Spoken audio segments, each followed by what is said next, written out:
The hospital room smelled like disinfectant and broken dreams. Sarah Mitchell sat beside her son's bed, watching the steady rise and fall of his chest. The machines beeped softly, marking time in a world that had suddenly stopped making sense. 8-year-old Tommy lay unconscious, his small face bruised and swollen beyond recognition. 3 days had passed since the accident. 3 days since their lives changed forever. Dr. Henderson entered the room with a clipboard and the same grave expression he had worn every day. Sarah looked up, searching his face for any sign of hope. "Mrs. Mitchell," he said gently, "we need to discuss Tommy's condition." Sarah's hands tightened around the edge of her chair. She had been waiting for this conversation, dreading it with every fiber of her being. "The brain injury is severe," Dr. Henderson continued. "The swelling has gone down somewhat, but the damage is extensive. I need you to understand what we're facing here."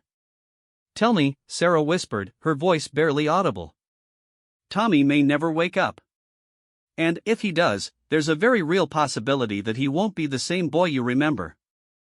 The injuries to his frontal lobe could affect his personality, his ability to learn, his motor functions. I'm sorry, but I need you to prepare for the worst-case scenario." Sarah stared at her son's peaceful face.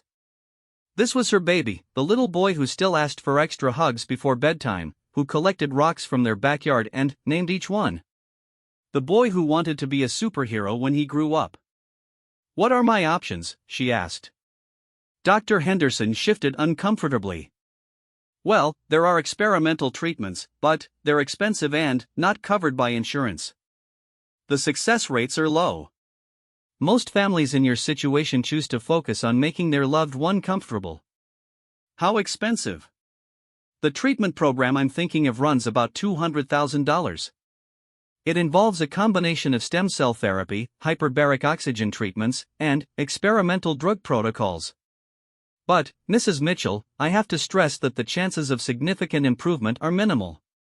Sarah looked at Tommy again.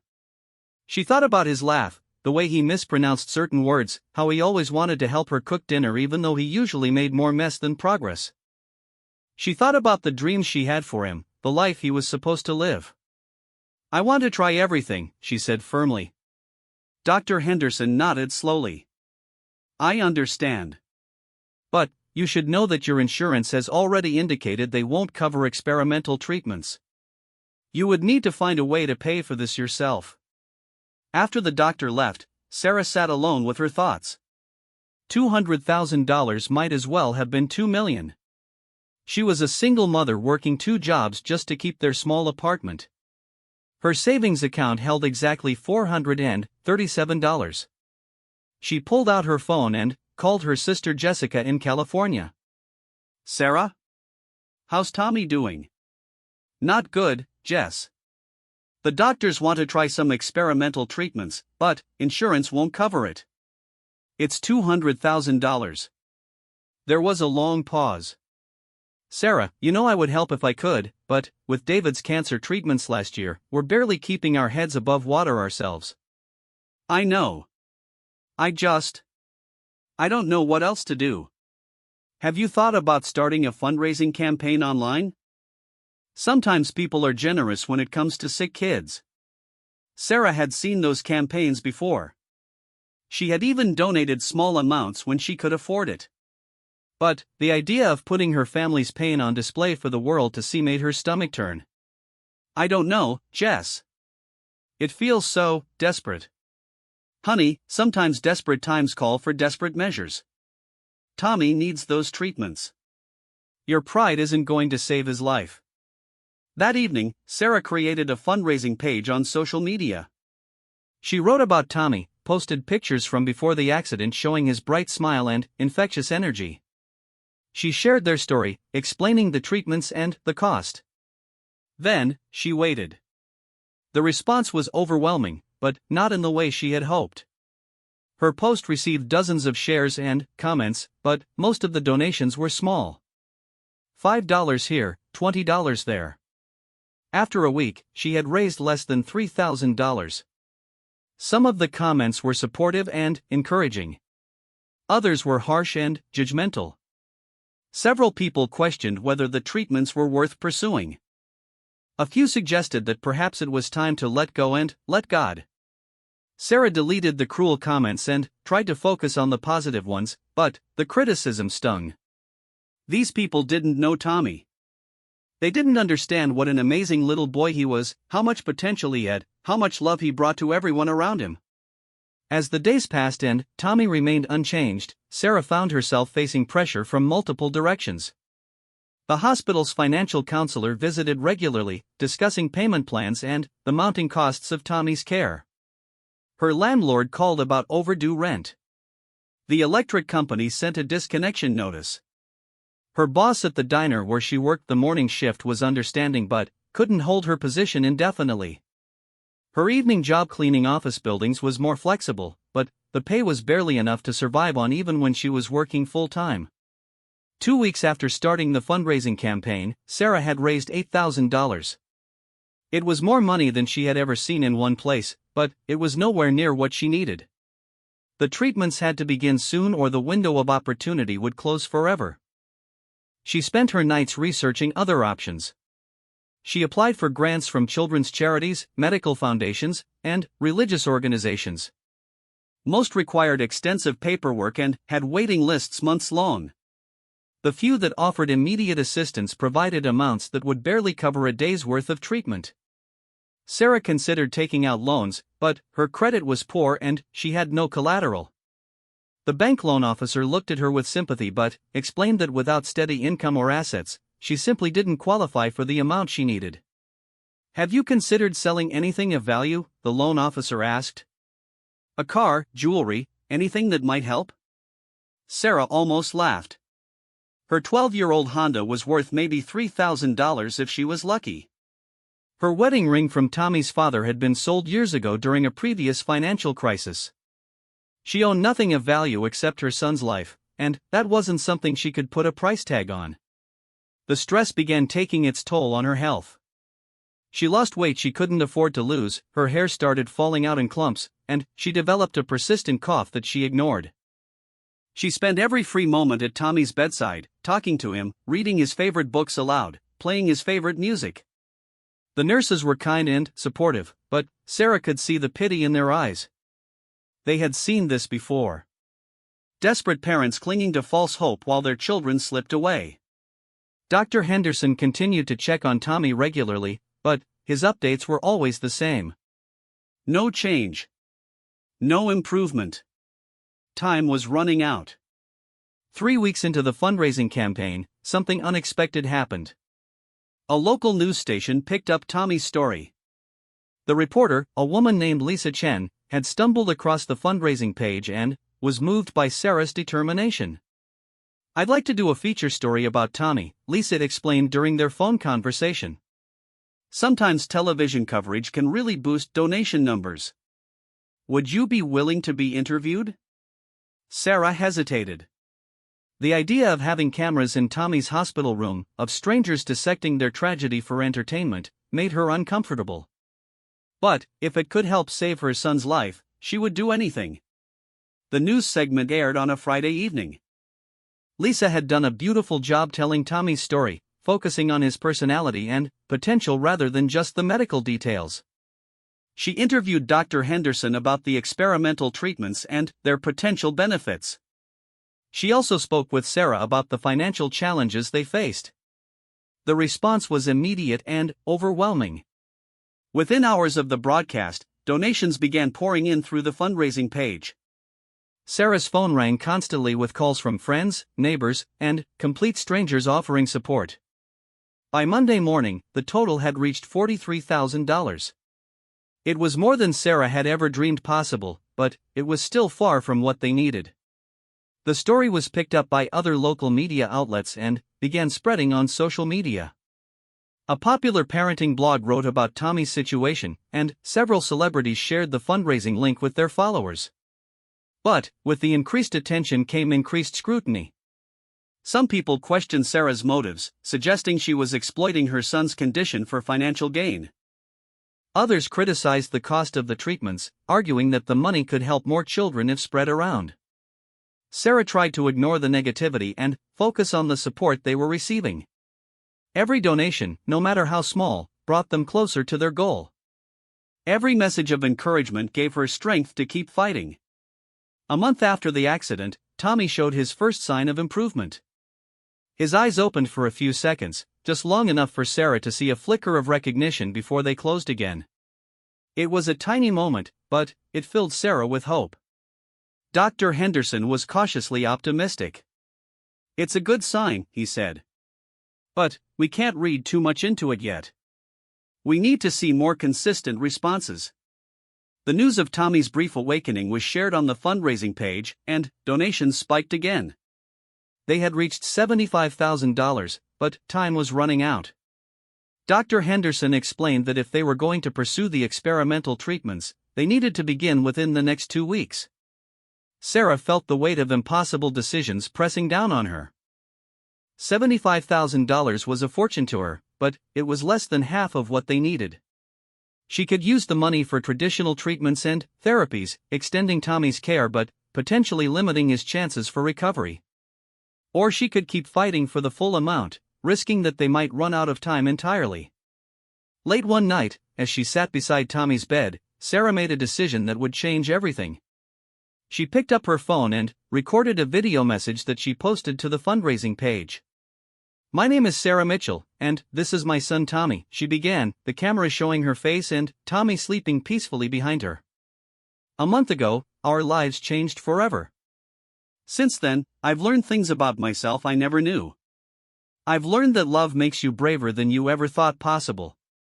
I've learned that hope can survive even when everything seems hopeless. And I've learned that sometimes, when you're fighting for something that matters, you have to be willing to risk everything." She paused, looking at Tommy's peaceful face. "I'm not going to give up on my son. I don't care what anyone says about the odds or the money or whether he'll ever be the same. He's my boy, and he's worth fighting for. If you can help us, please do.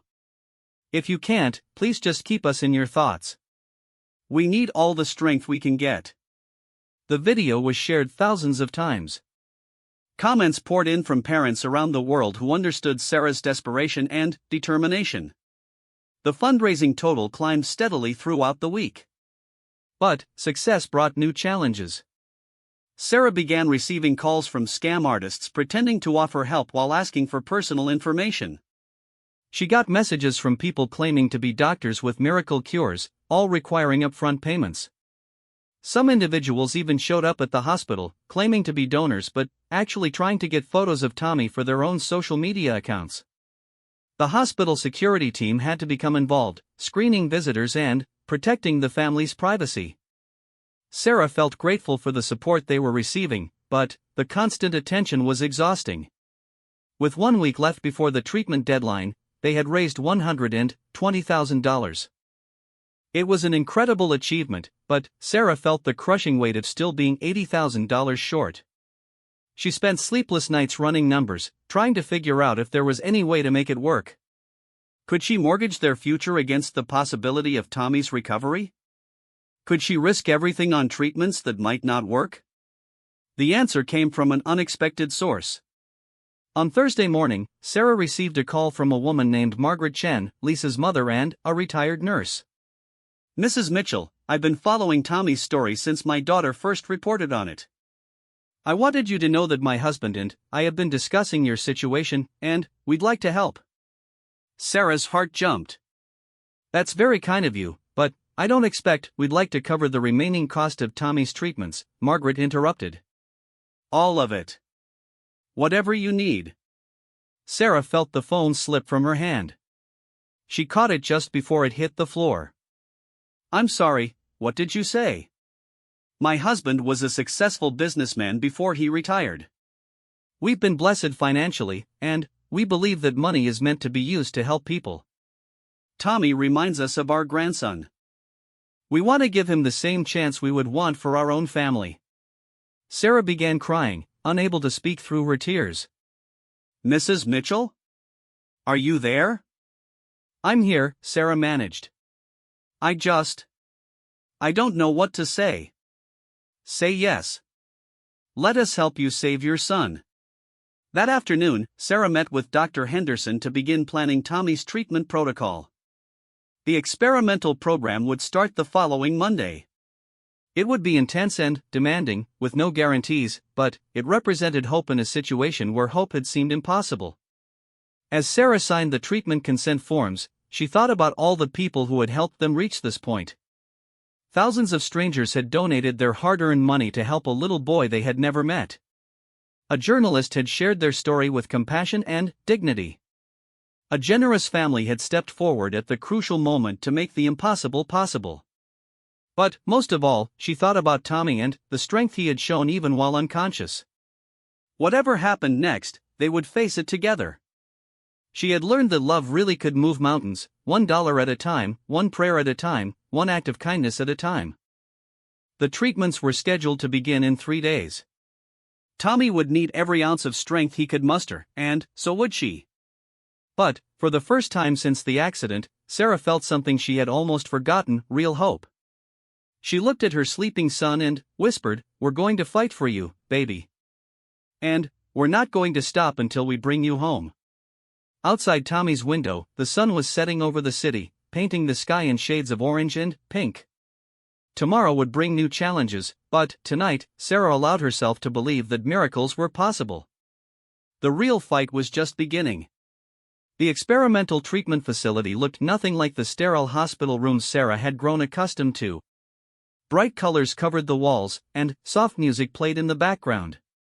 Dr. Patel, the specialist overseeing Tommy's care, greeted them with warm confidence that felt genuine rather than forced.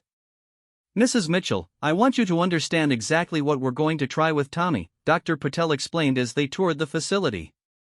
"This isn't magic. It's cutting-edge science, but it requires patience and faith in the process." Sarah nodded, pushing Tommy's wheelchair through the rehabilitation area. After 6 weeks in a coma, he had finally awakened, but the boy who opened his eyes was different from the one who had closed them. Tommy could barely speak, couldn't walk, and struggled to recognize even simple objects. The doctors called it severe traumatic brain injury with cognitive impairment. "The stem cell therapy will hopefully encourage new neural pathway development," Dr. Patel continued. "Combined with hyperbaric oxygen treatments and intensive cognitive therapy, we're essentially trying to teach his brain to rewire itself." The first day of treatment was overwhelming. Tommy was frightened and confused by the unfamiliar environment. He cried when Sarah tried to leave him with the therapists, clinging to her with what little strength he had. His speech was limited to single words, and even those were unclear. "Mama," he whispered during the hyperbaric oxygen session, the first clear word he had spoken since waking up. Sarah's heart broke and soared at the same time. Her brilliant, chattering little boy was still in there somewhere, trapped behind the damage to his brain. She squeezed his small hand and promised him they would find their way back to each other. The treatment schedule was grueling. Tommy endured 3-hour sessions in the hyperbaric chamber, followed by physical therapy, speech therapy, and cognitive rehabilitation exercises. Each day brought small victories and devastating setbacks. During the second week, Tommy managed to stack 3 blocks in order. The occupational therapist, Maria, celebrated as if he had solved a complex mathematical equation. "That's neural pathways rebuilding," Maria explained to Sarah. "His brain is learning to communicate with itself again." But, the same day, Tommy became frustrated during speech therapy and threw his communication cards across the room. He screamed unintelligibly, hitting himself in the head with his fists until Sarah and the therapists could calm him down. "The frontal lobe damage affects emotional regulation," Dr. Patel explained afterward. "These outbursts are common. His brain is working so hard to process basic information that emotional control becomes nearly impossible." Sarah learned to navigate these episodes with patience she never knew she possessed. She developed strategies to redirect Tommy's attention when frustration overwhelmed him. She sang the songs they used to enjoy together, told him stories about their life before the accident, and celebrated every tiny improvement as if it were a miracle. 3 weeks into treatment, Sarah's world expanded beyond the medical facility when she met another family facing similar challenges. Robert Chen, no relation to the journalist who had helped them, was a former Navy SEAL whose daughter Emma had suffered a stroke at age 5. Emma was now 7 and had been in various treatment programs for 2 years. "The hardest part isn't the medical stuff," Robert told Sarah during one of their conversations in the family waiting room. "It's staying strong when everyone around you starts suggesting that maybe it's time to accept limitations." Robert had a quiet intensity that reminded Sarah of steel wrapped in velvet. He spoke about his daughter's condition with the same tactical precision he might have used planning a military mission. Every therapy session had objectives. Every small improvement was documented and analyzed. "I spent 12 years in the teams," Robert explained. "We had a saying, the only easy day was yesterday." I apply that same mindset to Emma's recovery. Today is hard, but we keep pushing forward because tomorrow might be the day everything clicks. Sarah found Robert's perspective both inspiring and daunting. His military background had given him tools for handling crisis situations that she simply didn't possess. But, watching him work with Emma during therapy sessions, she began to understand something important. "You approach this like a mission," Sarah observed one afternoon. Robert smiled. "Because it is a mission. The most important one of my life. In the military, we never left anyone behind. Same principle applies here." Emma's progress had been remarkable but slow. She had regained most of her speech and could walk with assistance, but her cognitive abilities remained significantly impaired. Still, Robert treated every therapy session like a training exercise, complete with goals, metrics, and after-action reviews. "Want to know the real secret?" Robert asked Sarah one day as they watched their children work with the speech therapist. "It's not about the treatments or the money or even the medical team. It's about refusing to accept defeat. That's what SEAL training really teaches you, how to keep going when everything logical says you should quit." Sarah began applying Robert's methodical approach to Tommy's care. She started keeping detailed notes about his responses to different therapies, tracking his sleep patterns, monitoring his emotional states. She learned to recognize the subtle signs that indicated he was having a good day versus a bad day. More importantly, she began to understand that her own mindset was as crucial as any medical intervention. Tommy fed off her emotional energy. When she was discouraged, his progress stalled. When she approached each day with determination and optimism, he pushed himself harder. 6 weeks into the experimental treatment program, Tommy spoke his first complete sentence since the accident: "Mama, I want to go home." The words were slightly slurred and took tremendous effort for him to produce, but they were clear and purposeful. Sarah cried openly, not caring who saw her tears. Dr. Patel was encouraged but cautious. "This is excellent progress, but we need to manage expectations. Tommy's recovery will be measured in months and years, not weeks." The medical team began discussing transitioning Tommy from the intensive experimental phase to long-term rehabilitation. His insurance would cover traditional therapy, but the specialized cognitive rehabilitation he needed was still prohibitively expensive. Sarah felt the familiar weight of financial pressure returning. The experimental treatments had been covered by donations and the Chen family's generosity, but Tommy's ongoing care would cost thousands of dollars per month for years to come. "We've been thinking about your situation," Robert told Sarah during one of their regular coffee meetings. "My wife and I have some ideas." Robert's wife, Linda, was a social worker who specialized in helping families navigate the complex world of disability services. She had been quietly researching options for Tommy's continued care. "There are grant programs specifically for children with traumatic brain injuries," Linda explained. "The paperwork is complex, but the funding can cover comprehensive rehabilitation for up to 2 years. More importantly, Linda had connected with other military families who had faced similar challenges. The network of support that emerged was unlike anything Sarah had ever experienced. "In the military, we have a saying about family," Robert explained. "Blood makes you related, but loyalty makes you family. These people understand what you're going through in ways that civilians simply can't." The military families had created an informal support system that included everything from shared babysitting to equipment exchanges to advocacy assistance. They understood the unique challenges of long-term disability care and had developed practical solutions born from necessity and determination. Through this network, Sarah learned about specialized schools that could accommodate Tommy's needs, financial assistance programs she had never heard of, and, most importantly, other parents who had walked this path successfully.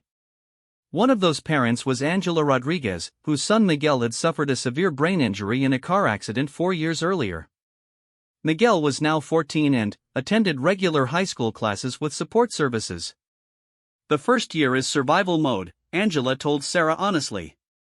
"You're learning a completely new language of medical terms and therapy protocols. You're fighting for services and funding while trying to help your child heal.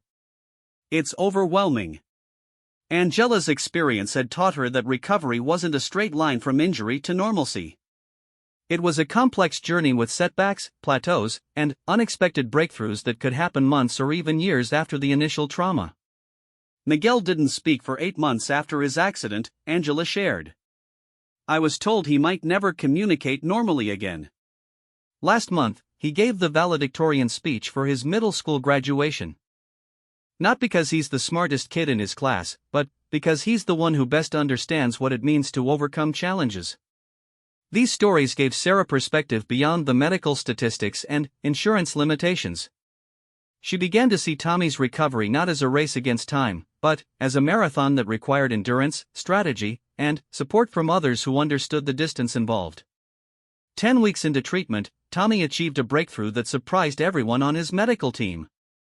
During a cognitive exercise designed to test pattern recognition, he not only completed the task but identified a more efficient solution than the one the therapists had taught him. His problem-solving abilities are developing faster than his communication skills, Maria observed.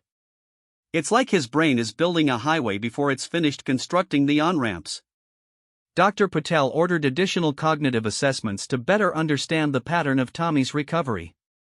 The results were encouraging but complicated. Tommy's analytical abilities were returning ahead of schedule, but his emotional and social development remained significantly delayed. "Think of it like a computer that's been damaged and rebuilt," Dr. Patel explained to Sarah. "Some programs are running perfectly, others are still loading, and a few might need to be completely rewritten." This uneven recovery pattern created new challenges. Tommy could solve complex puzzles but couldn't tie his shoes. He could remember detailed information about his favorite books but couldn't recognize social cues from other children. His frustration with these limitations sometimes led to explosive outbursts that tested everyone's patience. Sarah learned to celebrate the victories while maintaining realistic expectations about the ongoing challenges. Each day brought new evidence that Tommy's core personality was still intact, even as his ability to express it remained limited.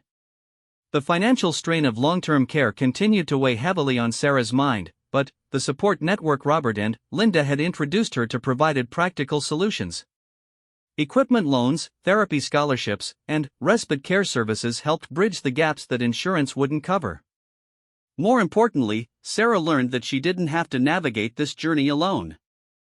The military families who had welcomed her into their circle understood that caring for a disabled child was itself a mission requiring tactical planning, resource management, and unwavering commitment to the objective. "The difference between civilians and military folks isn't courage," Robert explained one day as they watched Tommy work with a new physical therapist. "Everyone has courage. The difference is training.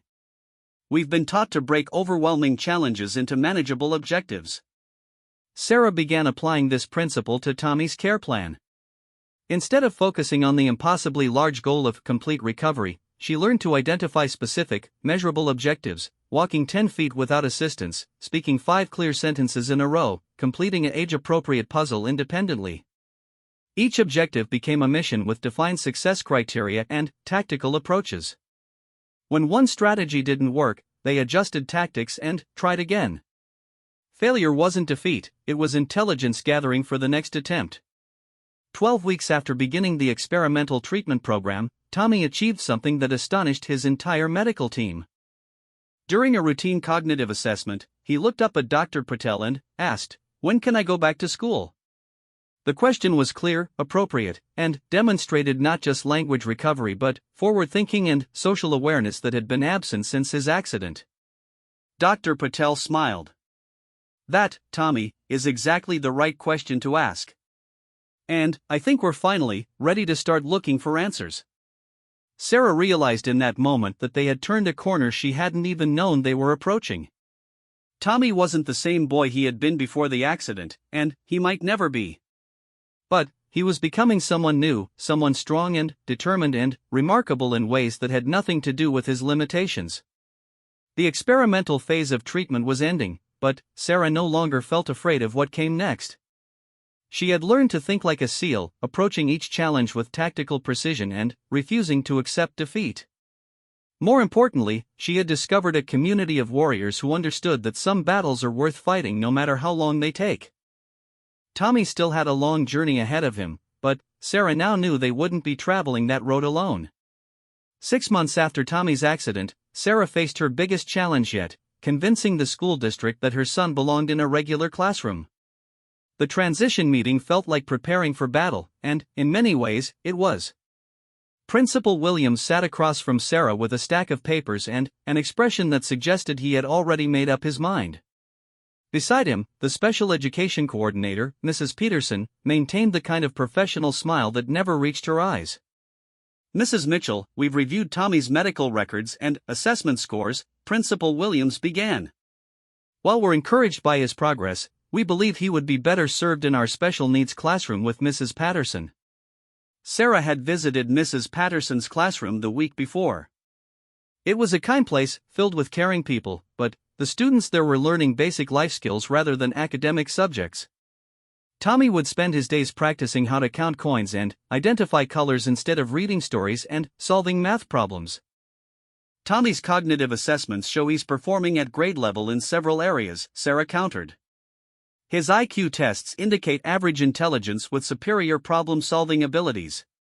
But his communication delays and behavioral issues create safety concerns," Mrs. Peterson interjected.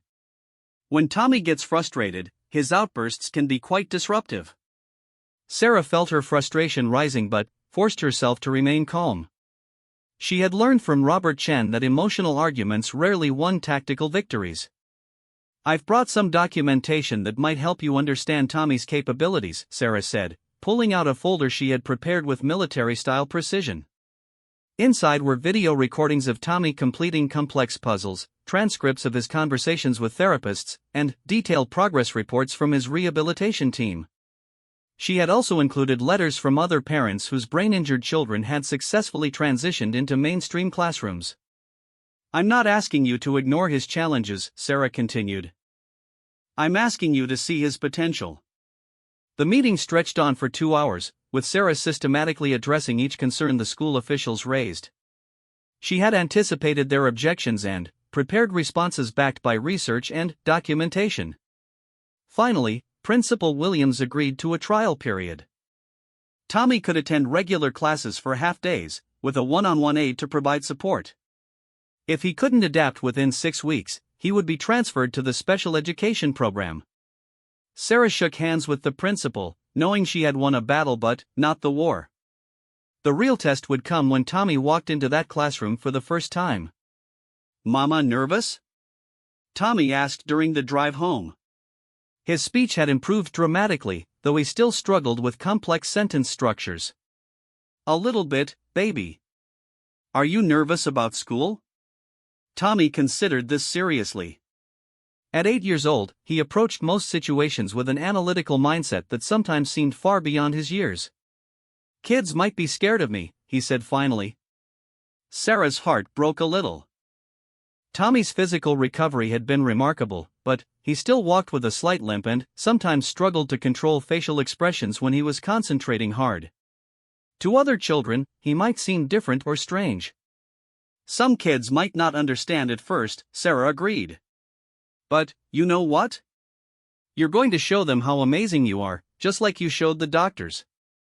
That weekend, Sarah implemented a strategy she had learned from the military families in their support group. She contacted Tommy's future teacher, Mrs. Rodriguez, and arranged for an informal meeting before school started. Mrs. Rodriguez was a veteran teacher with 23 years of experience, but she admitted that Tommy would be her first student with a significant brain injury. "I want to help him succeed," Mrs. Rodriguez said honestly, "but I need to understand what that looks like day to day." Sarah appreciated the teacher's directness. Together, they developed a communication system that would allow Mrs. Rodriguez to recognize when Tommy was becoming overwhelmed and needed a break. They also created backup activities for times when the regular classwork might be too challenging. "The key thing to remember," Sarah explained, "is that Tommy's brain works differently now, but it still works very well. He just needs a little more time to process information and alternative ways to show what he knows." Tommy's first day of school was both triumphant and heartbreaking. He walked into the classroom with confidence, introducing himself to other students with the formal politeness he had learned in therapy. "Hello, my name is Tommy Mitchell. I had a brain injury, but I'm getting better," he announced to a table of 8-year-olds who stared at him with a mixture of curiosity and uncertainty. By lunchtime, Mrs. Rodriguez called Sarah with mixed news. Tommy had completed his morning work successfully but had become frustrated during a writing exercise and thrown his pencil across the room. The other children were fascinated by his direct communication style but unsure how to respond to his sometimes blunt observations. He told Jessica that her drawing looked like scribbles made by a baby, Mrs. Rodriguez reported. "Technically accurate, but not socially appropriate." Sarah sighed.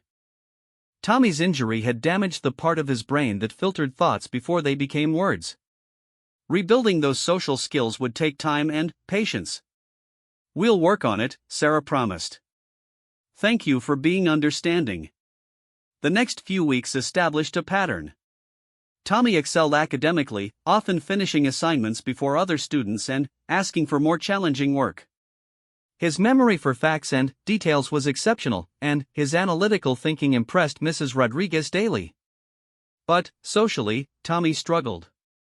He didn't understand playground politics, couldn't read emotional cues from other children, and sometimes said things that hurt feelings without meaning to. Several parents called the school expressing concerns about their children's interactions with Tommy. Sarah found herself fighting battles on multiple fronts. The school was questioning whether the placement was working. Other parents were suggesting Tommy needed more specialized support. Even well-meaning friends implied that perhaps Tommy would be happier with children who shared his challenges. The breaking point came during the 4th week of school. Tommy had been working on a group project about planets when another student, Marcus, made fun of his difficulty pronouncing Mercury. "You talk funny," Marcus said loudly enough for the whole class to hear. "My mom says brain-damaged kids can't help being weird." Tommy's response was swift and precise. He picked up the solar system model they had been building and threw it at Marcus, sending planets flying across the classroom. Sarah received the call while she was at work. By the time she arrived at school, Tommy was sitting in the principal's office, rocking slightly and repeating "I'm sorry" over and over. "Mrs. Mitchell, we need to discuss whether this placement is appropriate for Tommy," Principal Williams said grimly. "This kind of violent outburst puts other children at risk." Sarah looked at her son, seeing not a violent child but a frustrated little boy who didn't yet have the tools to handle cruel words appropriately. She thought about everything they had been through together, all the progress Tommy had made, all the barriers they had overcome.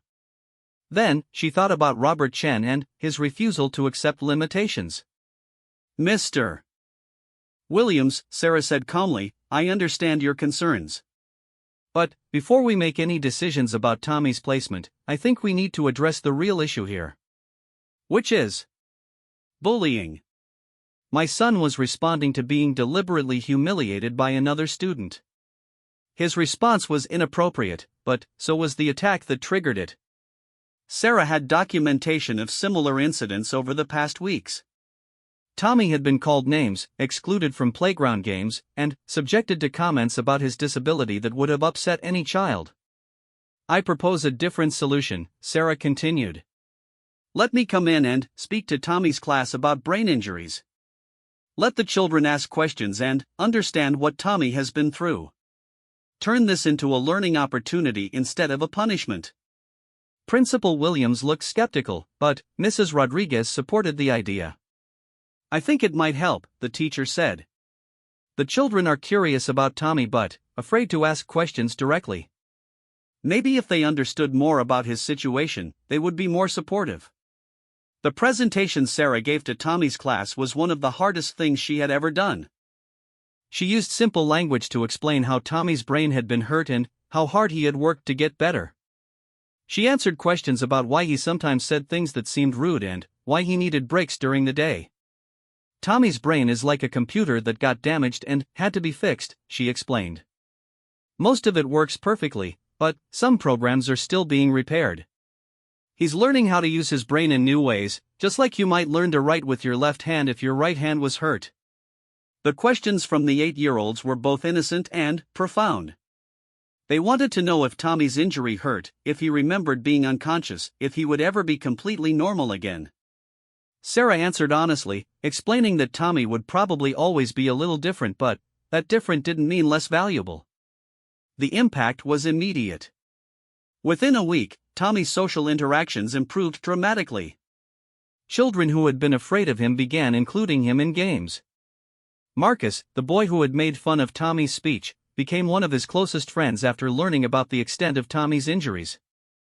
I didn't know he almost died, Marcus told his mother. I thought he was just bad at talking. Now I think he's kind of like a superhero because he got better from being so hurt. Tommy's academic progress continued to astound his teachers.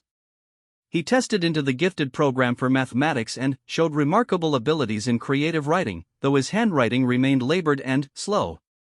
More importantly, Tommy began developing friendships. Children were drawn to his honest perspective and his lack of pretense. He didn't engage in the social games that consumed many of his peers, instead offering direct friendship based on shared interests. Sarah watched Tommy navigate this new world with growing confidence. He still faced challenges every day, but he was learning to advocate for himself and ask for help when he needed it. The success at school opened doors to other opportunities. Tommy joined the school's chess club, where his analytical thinking gave him a significant advantage.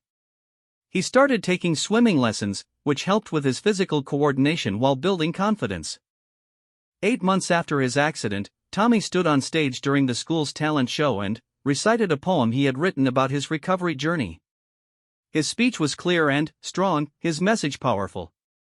I used to be different than I am now, he began. But everyone is different from how they used to be, because that's what growing up means. I just had to grow up in a different way than most kids. The standing ovation that followed was for more than just Tommy's performance. It was recognition of a little boy who had fought his way back from the edge of lost potential, supported by a mother who refused to accept limitations and a community that learned to see ability instead of disability. Sarah stood in the back of the auditorium with tears streaming down her face, thinking about how far they had traveled from that first terrible day in the hospital. Tommy wasn't the same child he had been before his accident, but, in some ways, he was even more remarkable. The real victory wasn't in Tommy's recovery of lost abilities. It was in his development of new strengths that came from learning to overcome seemingly impossible challenges. He had become resilient, determined, and compassionate in ways that many children never develop. After the talent show, Robert Chen found Sarah in the crowd. You know what that was? He asked, nodding toward the stage where Tommy was accepting congratulations from his classmates. What? Mission accomplished. You brought your boy home. Sarah smiled, understanding exactly what Robert meant. Tommy's journey was far from over, but they had achieved something that had once seemed impossible. They had proven that with enough determination, support, and refusal to accept defeat, even the most devastating challenges could become victories. Tommy bounded over to them, his face glowing with pride and accomplishment. Did you hear me, Mama? I remembered all the words. I heard you, baby. You were perfect. And, in that moment, standing in the school auditorium surrounded by friends who had become family and watching her sunbeam with justified pride, Sarah knew that they had found their way to something even better than what they had lost. They had found a new definition of perfect, one that included scars and struggles but also strength and triumph that never could have existed without the journey through darkness. 2 years after Tommy's accident, Sarah received a phone call that would change their lives once again. Dr. Patel was on the line, and his voice carried an excitement she had rarely heard from the usually reserved physician. "Sarah, I need you and Tommy to come in for a special appointment. There's something remarkable happening that I want to document." Tommy, now 10 years old, had continued to exceed every expectation his medical team had set. His most recent cognitive assessments showed not just recovery, but enhancement in certain areas. His pattern recognition abilities tested at the level of a gifted high school student, while his analytical thinking skills surpassed many adults. "What's going on, Dr. Patel?" Sarah asked during their appointment. "Tommy seems to be doing well, but you sound like you've discovered something unusual." Dr. Patel pulled up brain scans on his computer screen, comparing images from Tommy's accident, his early treatment, and recent follow-up examinations. "Look at this," he said, pointing to areas of brain activity highlighted in bright colors. "Tommy's brain didn't just heal from his injury. It rebuilt itself in ways we've never seen before." The scans showed neural pathways that had developed around the damaged areas, creating new connections that were more efficient than the original structures. Tommy's brain had essentially redesigned itself during the recovery process. "It's like his brain learned from the trauma and created a better operating system," Dr. Patel explained.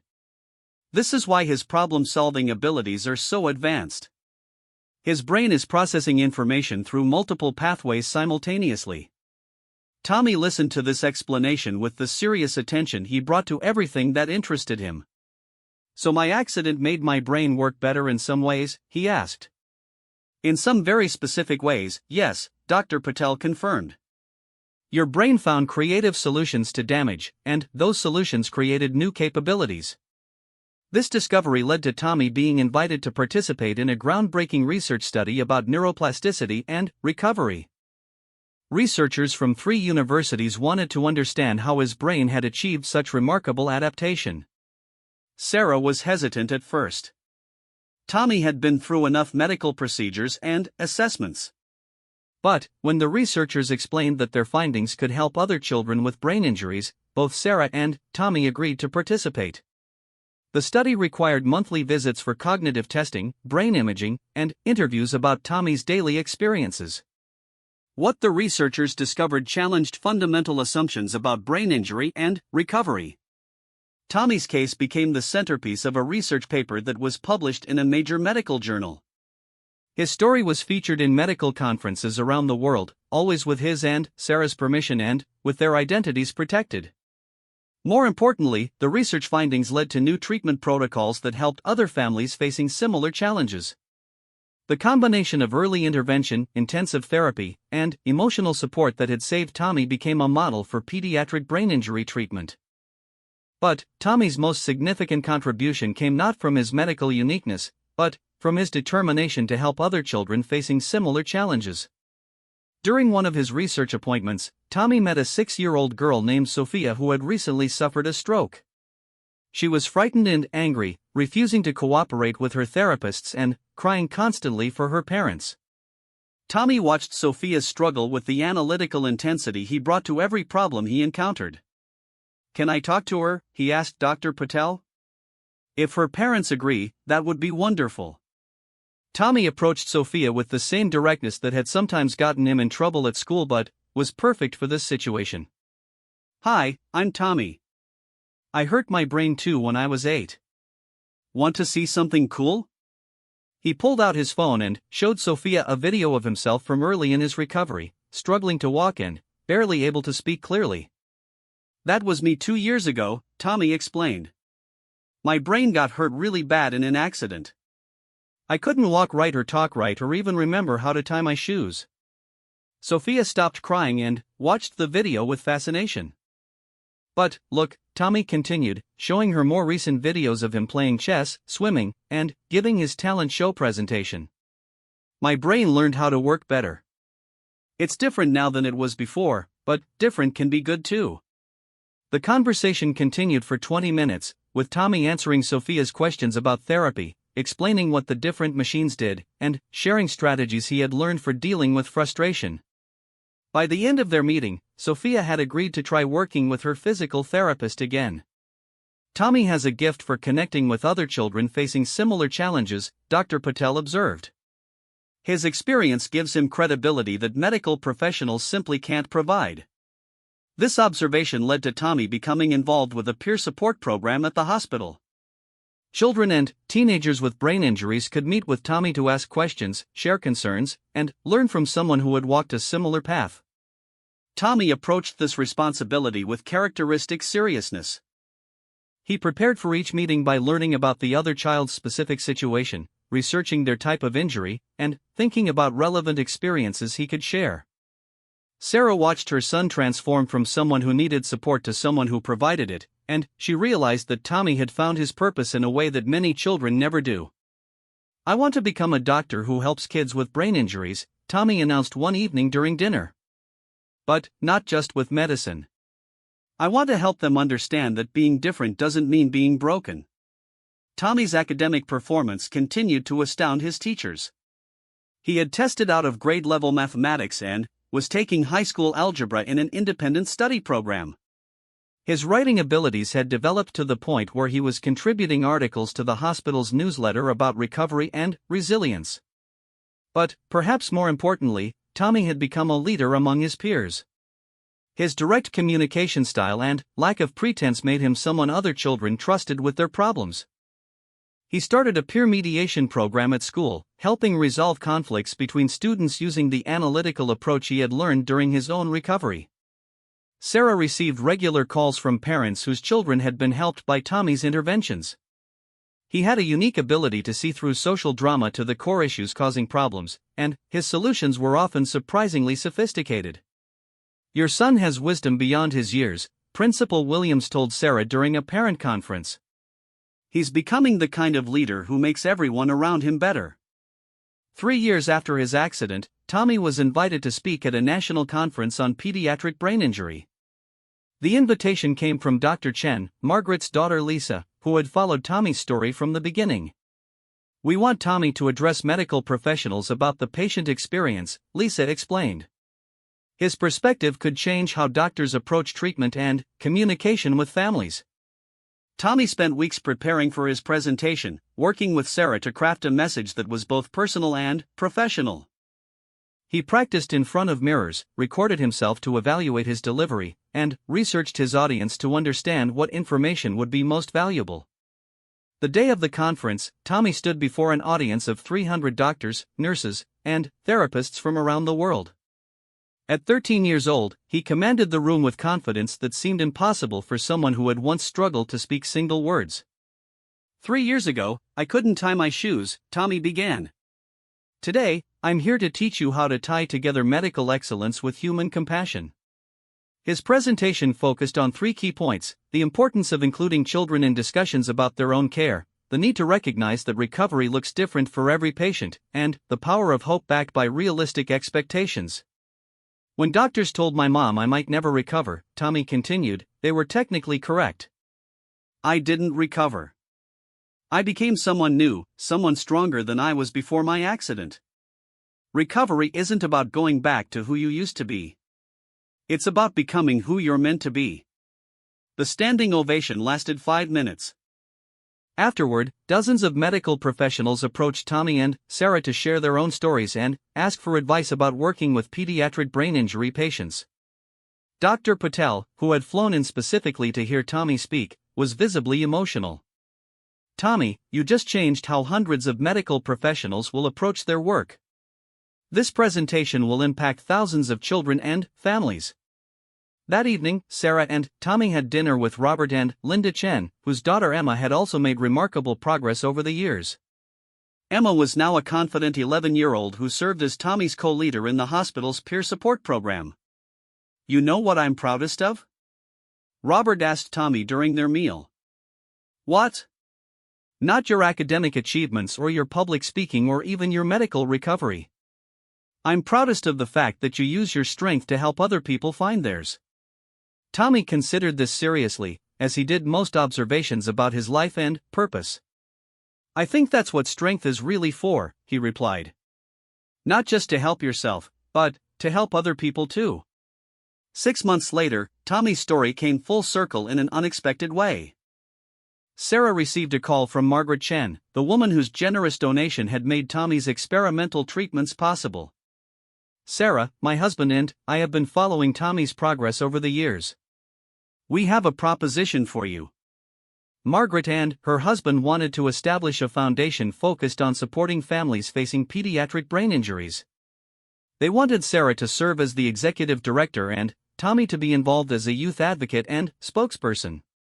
"You've learned to navigate this system in ways that could help other families avoid the struggles you faced," Margaret explained. "And Tommy has become exactly the kind of advocate these children need." The Tommy Mitchell Foundation for Pediatric Brain Injury Support launched 8 months later. Sarah left her previous jobs to run the foundation full-time, while Tommy balanced his high school studies with speaking engagements and peer mentoring responsibilities. The foundation provided financial assistance for experimental treatments, educational advocacy for families dealing with school systems, and peer support programs connecting children with brain injuries to others who had walked similar paths. Tommy's role evolved as he grew older. By age 16, he was testifying before state legislatures about the need for better educational accommodations for students with disabilities. He had authored several articles published in medical journals about the patient experience during recovery. His peer mentoring program had expanded to serve children across 3 states. Most importantly, Tommy had become living proof that devastating challenges could become sources of extraordinary strength. On the 5th anniversary of his accident, Tommy and Sarah visited the hospital where their journey had begun. They brought flowers to the nursing staff who had cared for Tommy during his darkest days and spent time with current patients and families facing similar struggles. "Do you ever think about who you would have been if the accident hadn't happened?" Sarah asked Tommy as they walked through the corridors where she had once paced in desperation. Tommy considered the question with his characteristic thoughtfulness. "Sometimes," he admitted. "But I think I like who I became better. The accident didn't break me. It showed me what I was really made of." As they prepared to leave the hospital, Dr. Henderson, the physician who had first delivered Tommy's devastating prognosis, approached them in the hallway. He was older now, his hair grayer, but his eyes bright with recognition. "Tommy? Is that really you?" "Hi, Dr. Henderson." "Yes, it's me." The doctor's eyes filled with tears as he looked at the confident young man standing before him. "You know, in 30 years of practice, I've never been happier to be wrong about a prognosis. You've become something extraordinary." Tommy smiled. "We all did, Dr. Henderson. Me, my mom, everyone who helped us. We all became something extraordinary together." That evening, as they drove home through the city where their fight had begun, Sarah reflected on everything they had accomplished. Tommy was no longer the 8-year-old boy who had been hurt so badly 5 years earlier.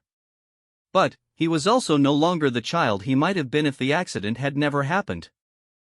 He was something entirely new, a young man whose strength had been forged in crisis, whose purpose had been shaped by struggle, and whose impact on the world was measured not in what he had lost, but in what he had helped others find. The SEAL instinct that had carried Sarah through the darkest days of Tommy's recovery had become something even more powerful, a family legacy of refusing to accept defeat and using personal strength to lift others up. Tommy had not just survived his brain injury. He had transformed it into a superpower that made the world better for countless other children and families facing similar challenges. And that transformation had begun with a mother who refused to give up and learned to fight like a warrior for the boy she loved.